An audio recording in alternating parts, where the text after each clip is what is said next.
Instagram stories for Wednesday, April 9th. I'm your host, Daniel Hill.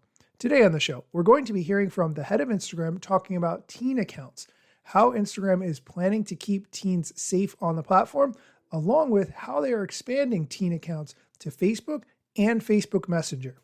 Additionally, we'll cover a couple of rumors around the Instagram app, including the fact that there may be an iPad version in the near future and a reel that you would have to put in some kind of PIN code or passcode in order to access.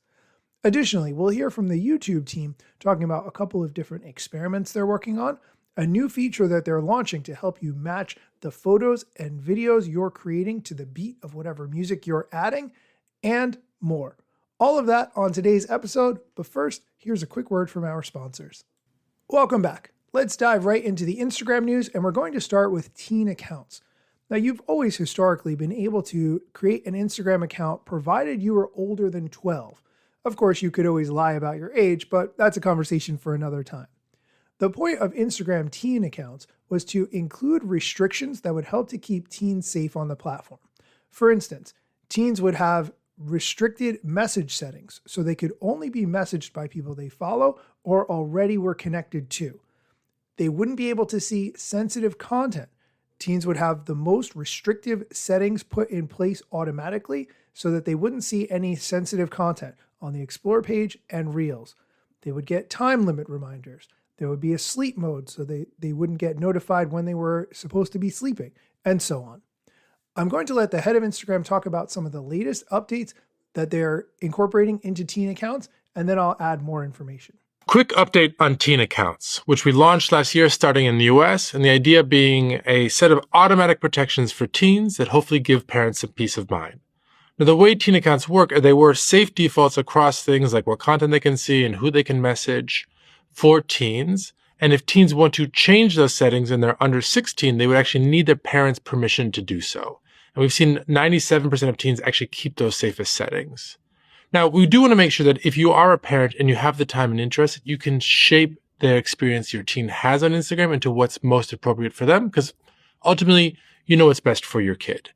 And today we're actually announcing a few improvements to teen accounts, improvements around how we handle live and some message protections as well. We're also announcing that we're bringing teen accounts to Messenger and to Facebook, because we do want to be the safest platform for teens online, and these are just a few more steps in that direction. More to come. Peace. I'm going to say that is patently false. Instagram and Meta as a whole are not interested in teens actually being safe on the platforms. What they are interested in is having as many teens spend as much time as possible on these platforms and for their parents to feel comfortable giving them access.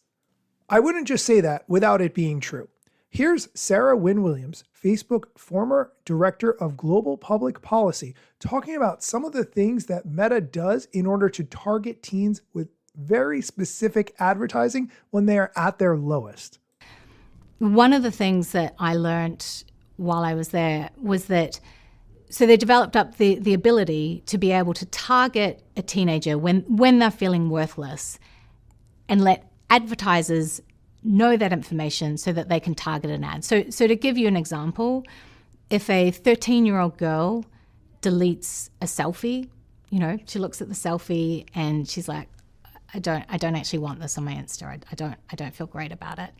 That's information that the company was able to take, and they were able to provide that as research to a beauty advertiser. Because to that beauty advertiser, they know that the moment that teen girl is feeling worthless is a really good time, from their perspective, to serve them a beauty advertisement. And that makes me feel sick. I completely agree with all of the sentiments she just expressed. Let's move on to other Instagram topics, and this one has to do with Instagram on the iPad. Now, this is a rumor. It's coming from the news source, The Information. They are saying that Meta is developing a version of Instagram for the iPad. Now, currently, if you download Instagram on your iPad, it's just a blown up version of the iPhone app. Apparently, it is not a great experience. I personally don't have an iPad, so I'm not sure. However, this is something that the head of Instagram has addressed in the past. For instance, in 2022, MKBHD HD asked him about an iPad app, and he said, quote, "Yep, we get this one a lot. It's still just not a big enough group of people to be a priority. Hoping to get to it at some point, but right now we're very heads down on other things." That was 3 years ago. The iPad has been around for a long time. I'm going to estimate 10 years at this point. So it's interesting that Instagram is finally developing an iPad app. I, of course, will keep you updated on that. And the last piece of Instagram news we're going to talk about today is Instagram testing a new way to drive engagement to your followers using lockable posts. Now you can test this. I'm going to tell you how. If you open up Instagram and you go to the @design account, so just search for the account design and look at the third post, you'll see it's locked and it says, "Unlock this reel from design." And then it gives you a hint, which is basically what the passcode is to unlock this. I'm going to tell you the passcode is threads. It's the first hashtag in the caption, so that would be threads. And when you click the button that says enter the secret code, then you can see what the post is. Now, I think this is really a fascinating idea because if you were, say, an artist, you could release a pre-sale code this way. Or if you were a small business owner and you wanted to release a coupon code this way, or whatever, I'm sure you can get creative with it, but I think this is a very interesting way to drive engagement on Instagram. That is going to do it for the Instagram section of today's news. We are going to do YouTube news, but first, here's a quick word from our sponsors. Welcome back. Let's dive into the YouTube news, and here is Lauren from the YouTube creators team sharing some updates. What's up, insiders? I'm Lauren, a program manager working on our product team here at YouTube and the producer of Creator Insider. If it's Tuesday, it's news day, so let's get into it. First, we've seen some viewer confusion around the difference between the subscribe and join buttons that are available on some channels for memberships. To simplify how viewers discover and access channel memberships, we're testing a new Subscribe Plus button for a small set of viewers on mobile, desktop, and TV. We'd love to know if this improves clarity for viewers, so please leave us your feedback and questions below. Moving on. In order to monetize on YouTube and be eligible for payment, YouTube creators need to complete PIN, or address and identity verification. The PIN verification process includes sending a physical mailer with a 6-digit code to the creator's address, which will be entered into AdSense. To make the verification process easier for creators, we're introducing an optional process that doesn't rely on mail in 24 markets. We'll leave more information below. Next, for those who have access to Creator Music, we're gradually rolling out a feature that allows you to create custom instrumentals for your videos with the help of AI. You can access this feature in a new Music Assistant tab in Creator Music. In the free text field, describe the type of music you'd like to create, specify instruments, mood, type of video that you're making, etc. And if you like any of the instrumental tracks that were generated, download them to add them to your video. These are free for you to use, so you don't need to worry about copyright claims. Moving on. We're experimenting with the ability for creators to automatically match content they've imported into Shorts with the audio they choose. The goal is to help creators reduce editing complexity when trying to sync their clips to the beat. When you select multiple photos and video clips from your phone's gallery, you'll now have the option to automatically create a short video synced to music. Just choose the media, pick a song, and it will arrange your clips to match the beat. Creators will get a preview and can further edit if needed. This will be available to a small number of creators during the experiment phase, but we'll keep you posted if we expand it. And that's it for this week. From the creators of YouTube to YouTube creators, we'll see you next week.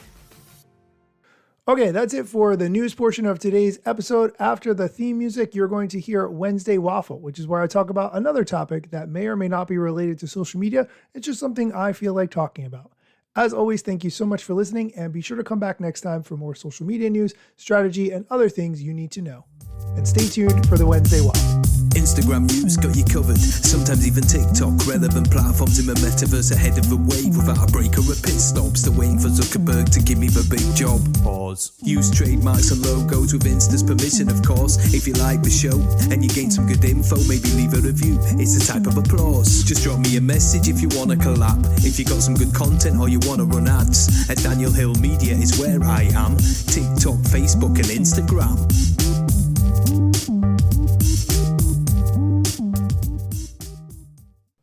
Oh, hey, thanks for sticking around to hear me talk about a different topic. I would like to discuss Phil Lord and Chris Miller. If you're not familiar with them, they are filmmakers. They are best known for creating Into the Spider-Verse and Spider-Man Across the Spider-Verse, which are both fantastic movies. They also worked on Cloudy with a Chance of Meatballs, the Lego Movie, and a bunch of other things. I recently watched, not for the second time, probably for the third time, a movie that they made called The Mitchells versus the Machines. Now, this is an animated movie, so it's definitely designed for kids, but every time I watch this movie, I laugh hysterically. I would say that if you have not seen this movie, you should stop whatever you're doing or whatever you plan on watching tonight to relax or whatever and watch The Mitchells versus the Machines. It's about a girl who's going off to college. Her family decides that instead of taking her to the airport, they're going to do a road trip to drive her to college. And a lot of craziness ensues. I'm not going to tell you what happens because I don't want to ruin the plot, but you should absolutely look for The Mitchells versus the Machines. I will link to it in the show notes so you can get there directly. Check it out and let me know what you think.